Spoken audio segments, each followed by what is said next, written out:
adventure in Pipeman on W4CY Radio.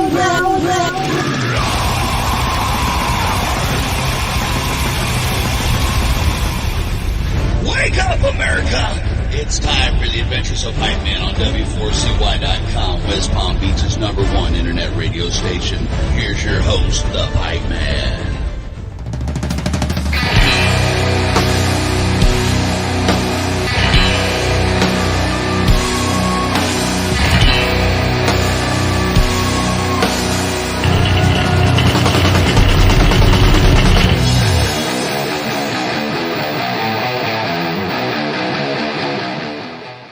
This is the Pipeman here on the Adventures of Pipeman W4CY Radio. And I'm here with our next guest who, man, they have some badass new music. And even part of the new video brought me back to my Sunset Strip 80s days. So that was really cool. Brought some good feelings there. So let's let it roll with Swaggermouth. How are you? I'm good. How you doing, man? Hello.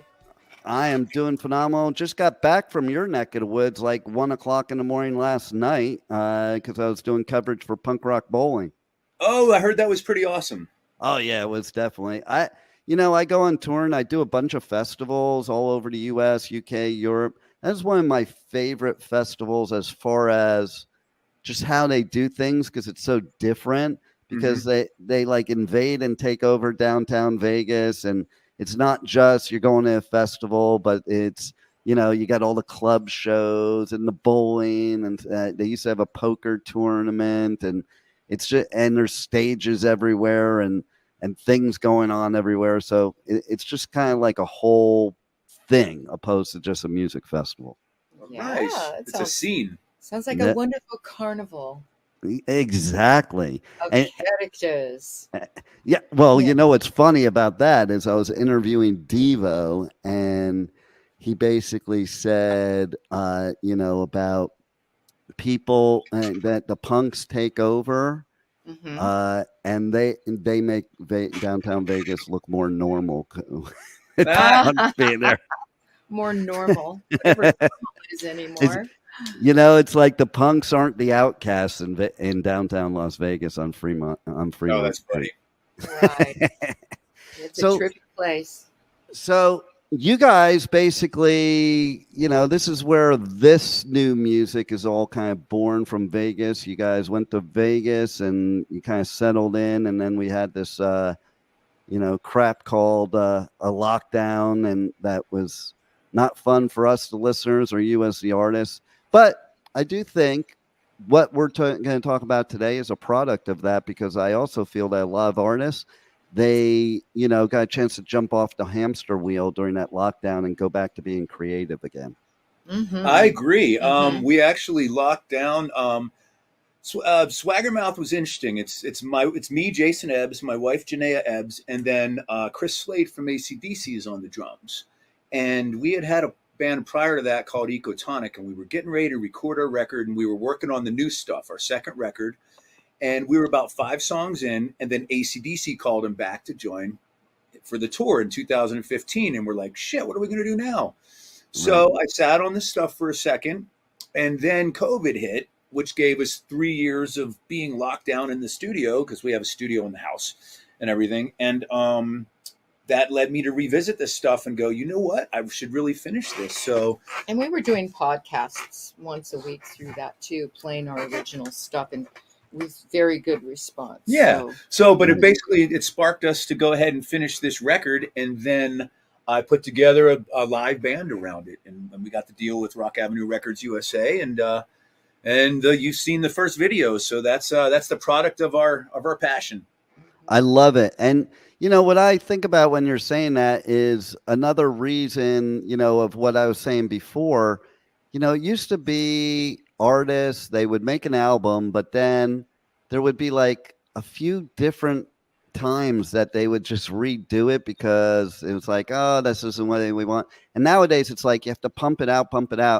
And it sounds to me like this album is that same scenario where, I mean, you had an original vision, but then that vision evolved, and so you could just make it better and better, and you had the time to make it better and better. Yeah, you know what? It's true. It's funny though, because we did the whole record, which is called Never Shut Up, and I had all the songs done, and I'm like, man, this record feels like it's missing something. So I went back and looked at tracks that I hadn't finished, and I opened up this one, and I was like, holy shit! Like it hit me like a steamroller, and it had existed for a long time without lyrics to it. The and song then, Let It Roll. And then lyrics just kind of happened, and once we started laying down the stuff, I'm like, oh my God, I think this is the icing. This is the single we were looking for, you know?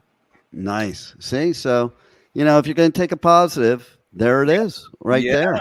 Yep. Yeah. Sometimes we like to let, creative ideas marinate a bit because they're very intentional. It's not just like we're slapping together something. It means something to us. It truly is a work of art. Each song is a work of art to us, and we put our hearts into it. So we want it to be the best it can be, and that takes time. Absolutely. And sometimes, listen, any type of creative person, any type of artist, sometimes they hear their product after it's done, and they're like, and like you said, there's something missing, or there's something that needs to be fine-tuned or changed, and that's any form of art. Like my dad, he used to make paintings, and then one day it was a different painting. Right. And nothing from the previous painting even was there, but he just transformed it because the vision kind of changed once he could see it. Yeah. And it's interesting. In any creativity, you reach a point where you got to go, okay, enough's enough, Yeah. And because, it's one thing to paint. I'm looking forward to doing the next record because, we bought since then, I recorded the majority of that in the other home studio. We've since bought a house, and it's called Dragon Castle Studios, and we bought it from Imagine Dragons. It's their band house where they recorded their hit records and stuff, and I think the Killers actually did a record here too. So I can't wait to set up and start from scratch here. Like I finished mixing it here and mastered it here, but I can't wait to start with the new band and start working on all the new stuff we already have. We've already started 5 new songs for the next record. Yep. It's so. There is such a creative energy in this house that we are tapping into for sure. Yep. I love that. Yeah, it's wonderful. It's almost like maybe the lack of better term, the ghosts of those other bands are still there helping you out. Well, you know what? It's funny you say that because my wife found this the day after it went on the market, and it just said professional studio located inside a beautiful home in this area, and we're like, okay, let's go see it. And we came in, and they had all their accolades and trophies and awards and MTV stuff all over the place, and we're just looking at this like, wow, what a cool find. And we had no idea, that it was the Imagine Dragons home until we studio walked in and saw it. Well, of course, but I mean, beforehand, it was just listed. It was just listed as, and we had a home with a professional studio, and I went, okay, we got to go see this. And they had offers from other people that wanted to tear everything out because it absorbed a lot of the house. It's a totally floated floor with the control room and everything. And there were people that wanted to tear everything out. So I wrote them a letter and said, hey man, I'm Jason Ebbs. I played with Peter Criss, and my wife Janea played with Joe Cocker. And I'm not telling you this for any other reason other than to say we want to make use of this hallowed ground and continue the tradition. And they love that. Yeah. So they stopped looking, and we just worked on it and made it happen. Man, that's amazing. And then I also kind of dig with the video, like you shot that at multiple different locations. Correct. That is way cool because thank you. You watch it and you're feeling these different vibes as you go through the video.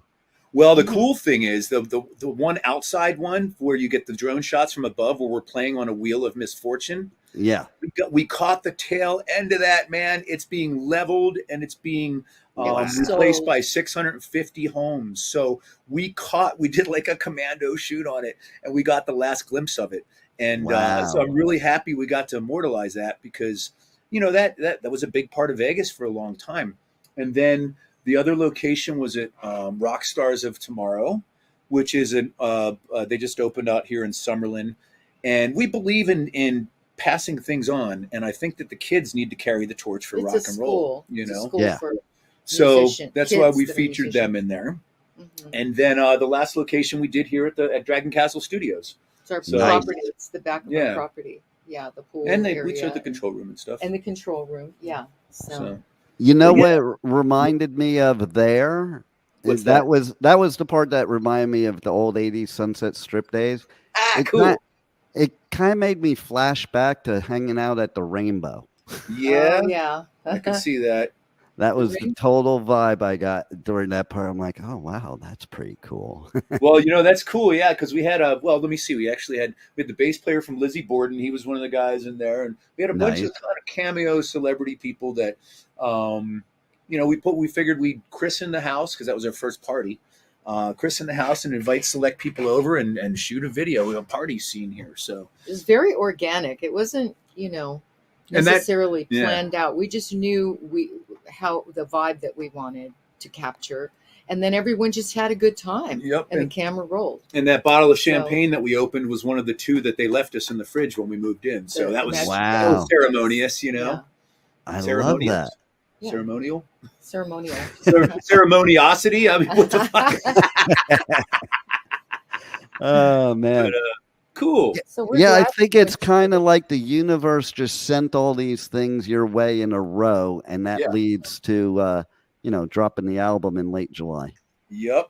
Yeah, so we're looking late July, possibly August, depends. We're making our debut performances at Sturgis this year. Wow, that's cool. So we're playing the 7th and the 8th at Kickstands.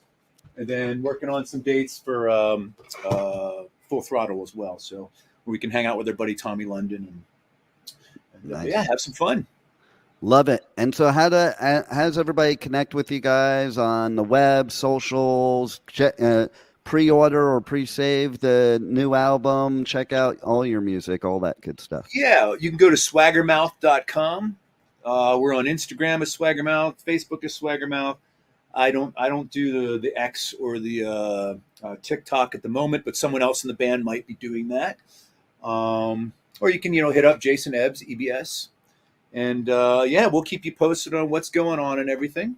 And we should give a shout out to our bandmates because they're wonderful guys. We're like a family now. Yeah, they're cool. Borgi Yeah. on keyboards, Joseph Nile on bass, and Billy Kessner on drums, and Janea Ebbs on vocals, and I'm Jason Ebbs on vocals and guitar and production and stuff. So So we're very blessed. It's Well- a very cool situation. I think we're very blessed. we're very blessed. I know. I Did know. you I say can't that? speak. Blessed. I can't speak, right? Like I just started doing this stuff, I thought I was the only one with breasts here. Oh, that's fun. I know, right? Maybe it was just like too much Vegas. I haven't slept in like 4 days. You know what's Oh, so that's so funny? cute. Where do you live right now? I live in South Florida. Oh, wow. Okay, yeah, a long way from Oh. home. I like South Florida. So we when you visit Vegas, man, it's totally different than when you live here. If you live here and you act like that, you die early. So Yeah. I I could never live there. Kudos to you because it was enough for me to stay away from the crap table to go do my interviews. Okay. Oh my God. Yeah. See, I don't gamble. I don't really gamble. Yeah, we're not into And when I used to come out here, it was a 4-day binge, but now that I live here, I go out selectively, and I'm pretty busy with the studio and everything here. So, working on some clients and I'm working on our new stuff. But Yeah. I wouldn't have survived much longer there, but you know how it is. You got the whole day festival, and then they have the club shows afterwards.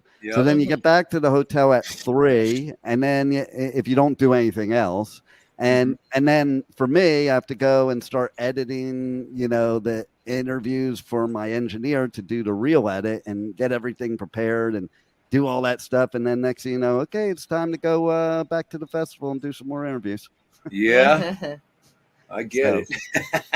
But it's fun, and that's what your music is. Fun. Well, thank you. I watched that video, and that just makes me think in a time where not many things are fun nowadays, and all the bullshit going on around the world, I can escape in your music and have fun. Well, thank you, Oh, man. that's That's great. That's what we want. You know what? The reason we called the record "Never Shut Up" is because, man, society's pretty fucked up right now, Right. and we're all walking around on pins and needles, afraid to say things. Mhm. You know, you can't say he or her. You can't. There's so many different things that we have to modify now.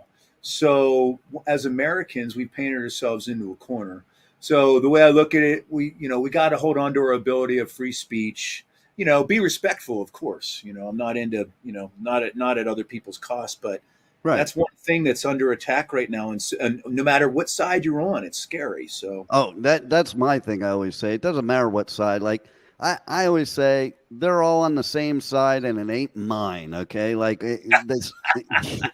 like we should all be on the same side, but we're falling for the oldest trick in the book, and it's just like you can't even say hello to somebody and without them saying, "Well, what do you mean by that? That's not true." yeah, it's scary. It's scary. So hopefully we can normalize it. You know, we're not too preachy, but if you look at our subject matter on the rest of the record, we cover a lot of these different things, not necessarily even giving a direction on it, just making people think. So that's the concept of what we're about. But also have fun at the same time you're thinking. Well, we can see that from our first single. So There you go. yeah, So let's just let it roll. let it roll, baby. roll. I love it. Well, you guys rock. Thanks for giving us great music, and thanks for being on the Adventures of Pipe Man. Oh, you know what? Thanks so much for having us. We look forward to coming back and doing a video version. And maybe you can meet the band at that time too. Anytime, brother. Awesome, man. Thank you so much. It was great meeting you and talking with you. Same here, and maybe I'll see you at a show somewhere, and we can That do would be that in great. person. Sounds Yep. good. All right, you guys keep rocking and rolling. All right. Thank you. Let it roll. Woo, let it roll. Bye for now. Thank you for listening to the Adventures of Pipe Man on W4CY Radio.